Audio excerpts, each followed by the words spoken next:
नमस्कार। Justice for Nirbhaya में आप सबों का स्वागत है। और आज हम जस्टिस फॉर निर्भया में बात सीबीआई की एंट्री की कर रहे हैं। जी हाँ, सीबीआई ने इस केस को ले लिया है और कल एसआईटी के अनुसंधानक जो डीएसपी स्तर की महिला पदाधिकारी थी, उन्होंने कल तक, मतलब सीबीआई जब तक केस हैंडओवर नहीं लिया तब तक का पूरा अद्यतन स्टेशन डायरी, एफएसएल का रिपोर्ट, अनुसंधान में आई हुई तमाम चीज़ों को काफ़ी मजबूती से जो उन्होंने डायरी में अंकित की थी, और जितने भी तरीके का एविडेंस है, साइंटिफिक एविडेंस से लेके फॉरेंसिक एविडेंस से लेके लड़की का कपड़ा से लेके सारी चीज़ें को उन्होंने सीबीआई को सौंप दिया है। सीबीआई आज से उस केस पर काम करना शुरू कर दिया है।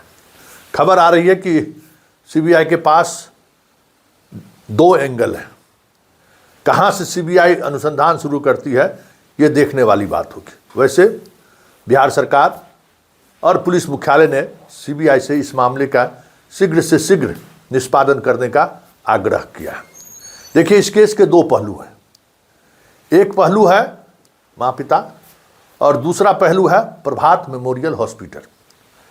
अब देखना ये होगा कि शुरुआत कहाँ से करते हैं, क्योंकि अगर शुरुआत माँ पिता से होती है तो फिर उसी तरीके से निर्भया का जाना, निर्भया के लौट के आना, हॉस्टल में उसके साथ क्या हुआ, वो सारी चीज़ें जिसका अनुसंधान एसआईटी ने पूरा कर चुका है। और उस अनुसंधान में कई ऐसे साइंटिफिक एविडेंस उन्होंने कलेक्ट किया है जिसमें ये साफ दिख रहा है कि निर्भया के साथ पटना में कोई भी घटना घटित नहीं हुई है और निर्भया की घटना पूरी तौर पर सुसाइड की है। वो पोस्टमार्टम रिपोर्ट में भी है और फॉरेंसिक जो भेसरा रिपोर्ट है उसमें भी वो चीज़ें आ गई हैं। लेकिन अगर शुरुआत पहले इसी से सीबीआई शुरू करेगी तो फिर जो क्राइम का सीन होता है घटनास्थल पर, उस क्राइम के सीन को पहले वो क्रिएट करेंगे। पूरा उस क्राइम के सीन को क्रिएट करने के बाद धीरे धीरे अनुसंधान की दिशा क्राइम के साक्ष्य से जुड़ी हुई दिशा में वो ले जाएंगे। कि जैसे क्राइम का सीन क्रिएट करेंगे तो हॉस्टल जहानाबाद, ट्रेन के बाद हॉस्टल के बाद जिस थ्री व्हीलर पर वो चढ़ी थी वहाँ से हॉस्टल आना, हॉस्टल में कब वो निकली, हॉस्टल से बाहर वो निकली या नहीं निकली, वो सारा कुछ क्राइम सीन में। और उसके बाद 12 घंटे बाद, लगभग 14 घंटे बाद जो लड़कियां उनको उठा के ले गई हैं उसका बयान, फिर से वो क्रिएट करना, फिर सहजानंद के यहाँ ले जाना, सहजानंद से अस्पताल ले जाना, ये पूरी प्रक्रिया सीबीआई मतलब पीओ को जहाँ घटनास्थल हुई है उसको वो इस तरीके से करते हैं।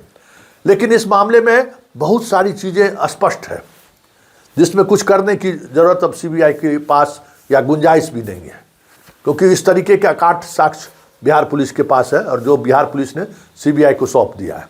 सारे सीसीटीवी फुटेज जिसमें कोई छेड़छाड़ नहीं है, सारे फॉरेंसिक रिपोर्ट, सब कुछ सीबीआई के पास है।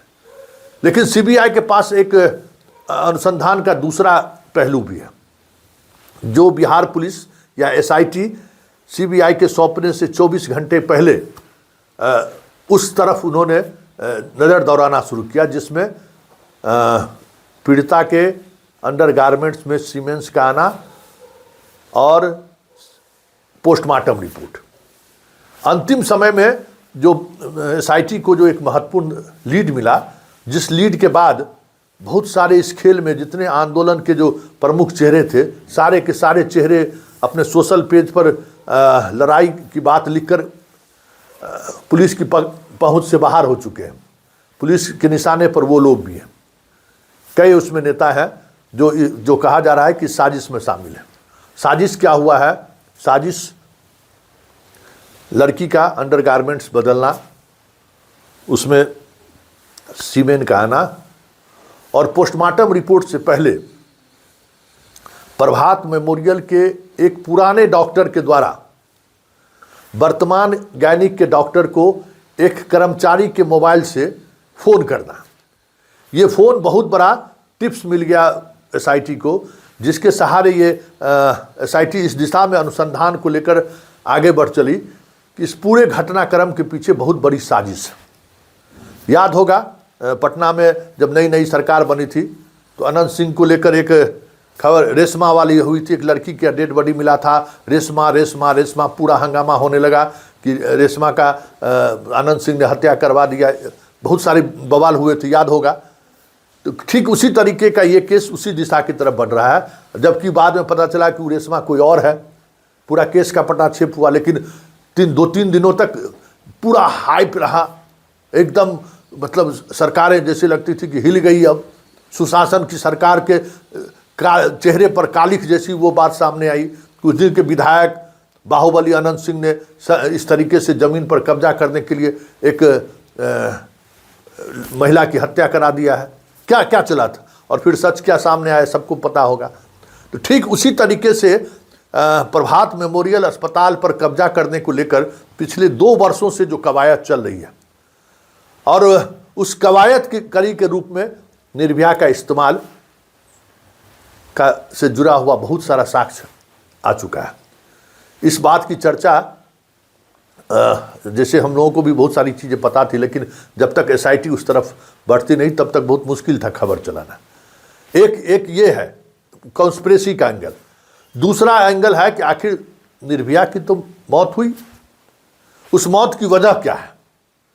तो उस मौत की वजह के लिए पुलिस को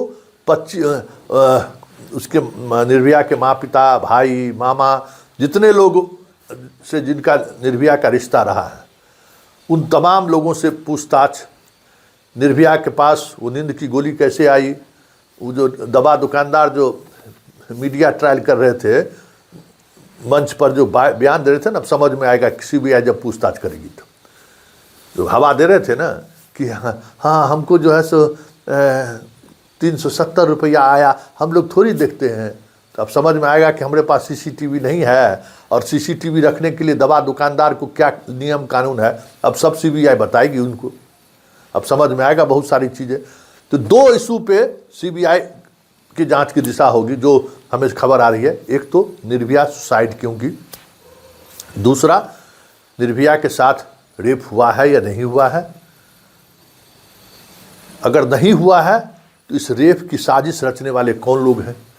सीमेन उनके अंडरगारमेंट्स को बदलकर किसने डाला है। पोस्टमार्टम रिपोर्ट में ये अंतिम समय में एक लाइन किसके कहने पर या कैसे लिखा गया कि भाई रेप के से इनकार नहीं किया जा सकता है, जबकि वहाँ कोई सीमेन नहीं मिला है, उस बॉडी पर कोई सीमेन नहीं मिला है। और बाकी जो चोट की चर्चा है वो डे फर्स्ट में जैसे ही सहजानंद के यहाँ से प्रभात मेमोरियल में लड़की के इलाज के लिए पहुंची है, तो शरीर पर जहाँ जहाँ जख्म का निशान बताया गया है वो सारी के सारी चीज़ें उसमें दर्ज है।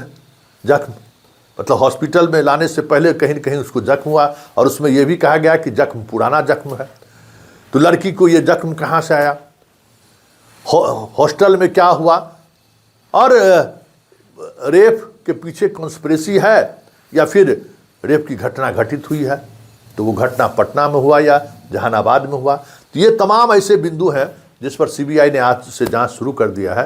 लेकिन इतना तय मानिए कि इस मामले में जो खुलासा होगा ना, वो खुलासा बहुतों को, बहुत सारे लोगों को एक्सपोज करके रख देगा, जो समाज के नाम पर, जाति के नाम पर जो खुल्लम खुल्ला सारी मर्यादाओं को तोड़ा है, गुंडागर्दी किया है, ऐसे तमाम लोग एक्सपोज होंगे। बस इंतज़ार कीजिए मामले के खुलासे का।